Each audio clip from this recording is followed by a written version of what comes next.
भाजप आमदार गणपत गायकवाड यांनी मतदान केलं। निवडणूक आयोगाच्या निकालानंतर मतदान।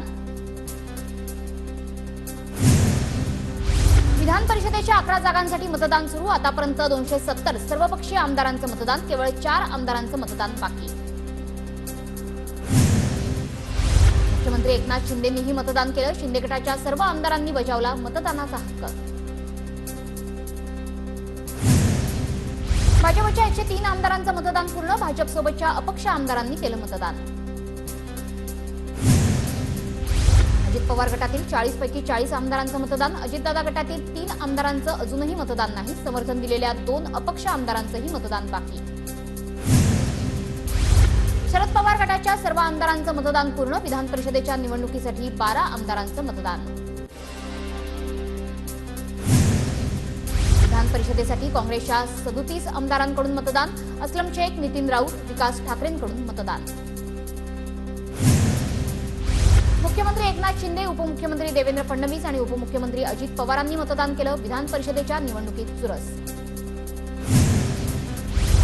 आदिवासी आमदारांचं शिष्टमंडळ मुख्यमंत्री शिंदेंच्या भेटीला। मतदान बाकी असताना आमदार राजेश पाटील मुख्यमंत्र्यांच्या भेटीला। राजेश पाटील बवियाचे आमदार। मी जेलमध्ये असताना मला मतदानाची परवानगी नाकारली, पण आज गंभीर गुन्हा केलेल्या गणपत गायकवाडांना मतदानासाठी मंजुरी। हा कोणत्या प्रकारचा न्याय? अनिल देशमुखांचा सरकारला सवाल। गणपत गायकवाडांना मतदानासाठी आणणं म्हणजे सत्तेचा दुरुपयोग। अनिल देशमुख जेलमध्ये असताना त्यांना मतदान करू दिलं नाही। गणपत गायकवाडांच्या मतदानावर राऊतांचा सरकारवर निशाणा। गणपत गायकवाड मतदानाला येत असतील तर हा सत्तेचा गैरवापर। निवडणूक आयोगावर भाजपचा दबाव। निवडणूक आयोगाचा एकावर न्याय आणि दुसऱ्यांवर अन्याय। अंबादास दानवेंचाही भाजपवर हल्लाबोल। नवाब मलिकांकडून अजित पवार आणि जयंत पाटलांची भेट। नवाब मलिकांनी मतदानाचा हक्क बजावला। मलिकांचं मतदान नेमकं कुणाला? चर्चा सुरू। विधान भवनात भुजबळ आणि रोहित पवार समोरासमोर। दोघेही समोरासमोर आले, पण एकमेकांकडे पाहिलंही नाही। विधान भवनात उद्धव ठाकरे आणि झिरवाळांमध्ये चर्चा। नरहरी झिरवाळांचा उद्धव ठाकरेंना नमस्कार। मिलिंद नार्वेकरांची मतांसाठी जुळवाजुळव। विधान भवनात मिलिंद नार्वेकर आणि बावनकुळेंची भेट, तर चंद्रकांत पाटील आणि प्रफुल्ल पटेलांसोबतही मिलिंद नार्वेकरांची चर्चा। शहाजी बापूंनी मतदानाचा हक्क बजावला। आजारी असल्यानं मदतनीसाच्या मदतीनं केलं मतदान। काँग्रेसचे आमदार एकत्र आम्ही सर्वच्या सर्व जागा जिंकणार। काँग्रेसचे आमदार असलम शेख यांची प्रतिक्रिया। मनसेचे एकमेव आमदार राजू पाटील विधान भवनात दाखल। मतदानापूर्वी राजू पाटील भाजप कार्यालयात गेले। शिंदे गटाचे आमदार प्रकाश सुर्वे व्हीलचेअरवरून विधान भवनात। प्रकाश सुर्वेंनी व्हीलचेअरवरून बजावला मतदानाचा हक्क। आमदार विजय रहांगडेंच्या पायाला दुखापत असतानाही मतदानासाठी दाखल। भाजप आमदार विजय रहांगडेंनी मतदानाचा हक्क बजावला। शिंदेंचं एकही मत फुटणार नाही। इतरांचं मला सांगता येणार नाही। माझं मत शिंदेंच्या उमेदवाराला जाणार। बच्चू कडूंची प्रतिक्रिया। काँग्रेसची 3 ते 4 मतं फुटणार, यावर मी आजही ठायम। मी केलेल्या वक्तव्याचा फायदा झाल्यानं ज्या लोकांवर संशय होता ते आमदार बैठकीला आले। कैलास गोरंट्याल यांचं वक्तव्य।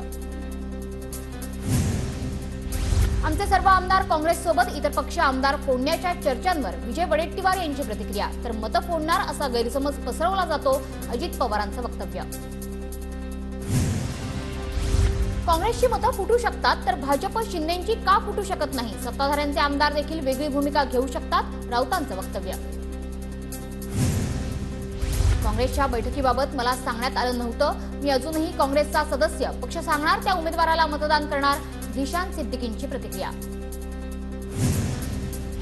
सत्ताधारी पक्षातील आमदारांनाच बंदिवासात ठेवण्याची वेळ, त्यांच्या आमदारांना भविष्याची चिंता, म्हणून अनेक आमदार आमच्या संपर्कात। शरद पवार गटाचे प्राजक्त तनपुरे यांचं वक्तव्य।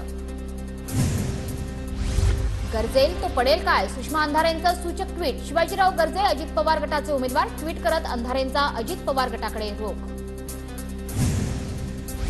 भाजपच्या आमदार मेघना बोर्डीकरांचा फाईलमध्ये पैसे ठेवतानाचा विधानसभेतला व्हिडिओ व्हायरल। फाईलमध्ये पैसे का ठेवले? सोशल मीडियावर चर्चा। नवाब मलिकांना सुप्रीम कोर्टाचा मोठा दिलासा। मलिकांचा जामीन 2 आठवड्यांपर्यंत वाढवला। मलिकांना मिळालेल्या जामिनाचा आजचा शेवटचा दिवस होता। परळी हिट अँड रन प्रकरणात उत्पादन शुल्क विभागाच्या पथकाकडून साई प्रसाद बारची पाहणी. मिहिर शहानं तपस बार नंतर याच बारमध्ये दुसऱ्यांदा दारू प्यायली होती. वादग्रस्त आयएस पूजा खेडकरच्या कुटुंबियांची बारामतीमध्ये 14 गुंठे जमीन. माहिती अधिकार कार्यकर्ते विजय कुंभार यांचं ट्विट. वादग्रस्त आयएस पूजा खेडकरांच्या अडचणीमध्ये वाढ. खोटे दिव्यांग प्रमाणपत्र आणि नोकरीतील कारनाम्याची चौकशी होणार. केंद्राकडून समिती स्थापन. खेडकरांचा आरोपांवर बोलण्यास नकार. पूजा खेडकर प्रकरणी अतिरिक्त सचिव मनोज द्विवेदींकडून तपास सुरू. 2 आठवड्यांमध्ये तपास पूर्ण करून अहवाल सोपवण्यात येणार. पूजा खेडकर दोषी आढळल्यास कारवाई होणार. वादग्रस्त आयएस पूजा खेडकरच्या पुण्यातील बंगल्यातून ऑडी कार हलवली. बाणेर येथील बंगल्यातील लाल दिव्याची ऑडी कार पुणे पोलिसांच्या नोटिसीनंतर कार बंगल्यातून हलवण्यात आली. नातेवाईकाला सोडवण्यासाठी नवी मुंबई पोलिसांवर पूजा खेडकरचा दबाव. मुंबई पोलिसांच्या डीसीपींना फोन केला होता. नवी मुंबई पोलिसांकडून गृह विभागाला अहवाल सादर. वादग्रस्त आयएस अधिकारी पूजा खेडकरच्या उमेदवारी अर्जाची पडताळणी होणार. केंद्रानं स्थापन केलेली समिती करणार चौकशी. पूजा खेडकरच्या आईचा धमकी देतानाचा व्हिडिओ व्हायरल. बंदूक घेऊन मुळशीतील शेतकऱ्यांना धमकवल्याचा व्हिडिओ व्हायरल. मनोज जरांगेंची आज जालन्यात मराठा आरक्षण जनजागृती रॅली आणि सभेत कायदा सुव्यवस्थेचा प्रश्न निर्माण होऊ नये यासाठी पोलिसांची आयोजकांना नोटीस. मनोज जरांगेंच्या रॅलीच्या पार्श्वभूमीवर उद्या छत्रपती संभाजीनगरात वाहतुकीत बदल. केम्ब्रिज चौक ते नगर नाका रस्ता वाहतुकीस पूर्ण बंद राहणार. अहमदनगरमध्ये लाडकी बहीण योजनेच्या पार्श्वभूमीवर भगिनी सहाय्यता कक्षाची स्थापना. राधाकृष्ण विखे पाटलांच्या हस्ते शुभारंभ. छत्रपती संभाजीनगरच्या सलीमवली सरोवरात 2 तरुणांचं जलसमाधी आंदोलन. मकरणपूरच्या सरपंचाचा खोटा राजीनामा घेतल्याप्रकरणी हे आंदोलन करण्यात आलं. परभणीच्या गंगाखेड शहरासाठी पाणीपुरवठा योजना मंजूर. राज्य सरकारकडून 99 कोटी 95 लाख रुपये मंजूर. जळगावच्या अमरनेर तहसील कार्यालयासमोर शेतकऱ्यांचं उपोषण. शासनाकडे थकीत अनुदान देण्याच्या मागणीसाठी आंदोलन. तुकाराम महाराजांच्या पालखीचा अकलूजमध्ये रिंगण सोहळा संपन्न. नेत्रदीपक सोहळा पाहण्यासाठी भाविकांची गर्दी. संत तुकाराम महाराजांच्या पादुकांना शाही निरास्नान. तुकोबांच्या पालखीचं सोलापूर जिल्ह्यात प्रवेश. संत तुकोबांची पालखी सोलापुरात दाखल. तुकोबारायांच्या पालखीवर जेसीबीतून फुलांची उधळण. विठुरायाच्या जयघोषात वारकरी दंग. सांगली जिल्ह्यात आरोग्याची वारी. पंढरीच्या दारी असा उपक्रम. जिल्हा परिषदेकडून वारकऱ्यांच्या आरोग्य तपासणीसाठी विशेष उपक्रम हाती. भुसावळ इटारसीसह 12 गाड्या आठवडाभर रद्द. भुसावळा खंडवा विभागात अत्यावश्यक कामांमुळे गाड्या रद्द. कोकण रेल्वे मार्गावर मडगाव ते चंदीगड 22 डब्यांची वन वे स्पेशल ट्रेन आजपासून सेवेत. मडगाव स्टेशनहून रत्नागिरी, रोहा, पनवेल, वसई मार्गे ट्रेन चंदीगडला जाणार. चुनाभट्टीतील स्वदेशी मिल कंपाऊंड परिसरात पाणी साचलं. पहाटेपासून पावसानं मिलच्या परिसरात असलेल्या घरांमध्ये 1 ते 1.5 फूट पाणी साचलं. भुसावळमधील हतनूर धरणाचे दरवाजे 0.25 मिलीमीटरने उघडले. धरणात सध्या 55% पाणीसाठा. भंडारा जिल्ह्यात मागील 2 दिवसांपासून जोरदार पावसाची हजेरी. लाखांदूर ते पवनी मार्गावरील जुनोना गावाला जोडणारा पूल वाहून गेला. नागरिकांची तारांबळ. चंद्रपूरमध्ये महसूल कर्मचारी संघटनेचं विविध मागण्यांसाठी लेखणी बंद आंदोलन. आंदोलनाची दखल न घेतल्यास बेमुदत आंदोलनाचा इशारा. पालघर जिल्ह्यात पावसाची दमदार हजेरी. बोईसर, सफाळे, डहाणू, चारोटी परिसरात मुसळधार पाऊस. पुढील 3 ते 4 तासात मुंबईत मुसळधार पावसाचा हवामान खात्याचा इशारा. सकाळपासून झालेल्या पावसानं मुंबईत ठिकठिकाणी पाणी साचलं. अंधेरी सबवे वाहतुकीसाठी तात्पुरता बंद करण्यात आला. कोकणात आजपासून 4 दिवस मुसळधार पावसाचा इशारा. हवामान विभागाचा अंदाज. 2 दिवसांच्या विश्रांतीनंतर चिपळूणमध्ये पावसाची हजेरी. पावसामुळे वातावरणात गारवा. दक्षिण रत्नागिरीत दमदार पावसाची हजेरी तर पुढील 3 दिवस मुसळधार पावसाचा हवामान खात्याचा इशारा. पावसामुळे अनेक नद्या दुथडी भरून वाहू लागल्या. अकोला शहरातील पाण्याची चिंता मिटली. सततच्या पावसामुळे महान धरणातील जलसाठ्यात वाढ.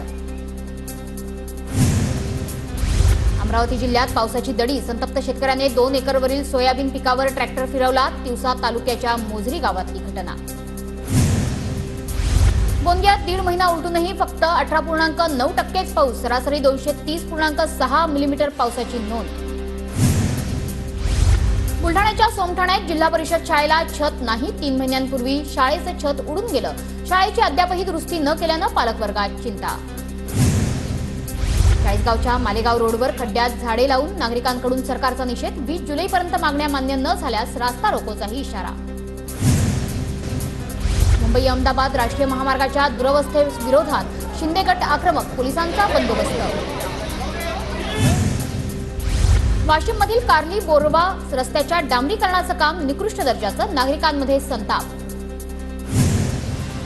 अहमदनगरच्या कोपरगावात माजी आमदार स्नेहलता कोल्हेंकडून भगिनी सहाय्यता कक्षाची स्थापना. जास्तीत जास्त महिलांना लाडकी बहीण योजनेचा लाभ मिळवण्याचा प्रयत्न. चिपळूणमध्ये लाडकी बहीण योजनेसाठी 14,000 महिलांनी अर्ज भरले. अंगणवाडी सेविकांकडून योजनेच्या कामाला गती. नागपुरात लाडकी बहीण योजना महसूल विभागातून राबवण्यास विरोध. तालुकास्तरीय समिती सदस्य पद हे तहसीलदार ऐवजी महिला बाल विकास अधिकाऱ्याकडे देण्याची मागणी. सोलापुरात लाडकी बहीण योजनेचा फॉर्म भरताना अंगणवाडी सेविकेचा हृदयविकाराच्या झटक्यानं मृत्यू. मोहोळ तालुक्यातील वाळूस देगावमधील घटना, परिसरातून हळहळ व्यक्त. नांदेडच्या विभागीय कार्यालयासमोर एसटी कर्मचाऱ्यांची निदर्शनं. नियमित वेतनासह विविध मागण्यांवरून एसटी कर्मचारी आक्रमक. रत्नागिरीत सहाय्यक निबंधक कार्यालयातील लिपिकाला अटक. सावकारी परवान्यासाठी 50,000ची लाच घेतल्याचं प्रकरण. रत्नागिरी एसीबीची कारवाई.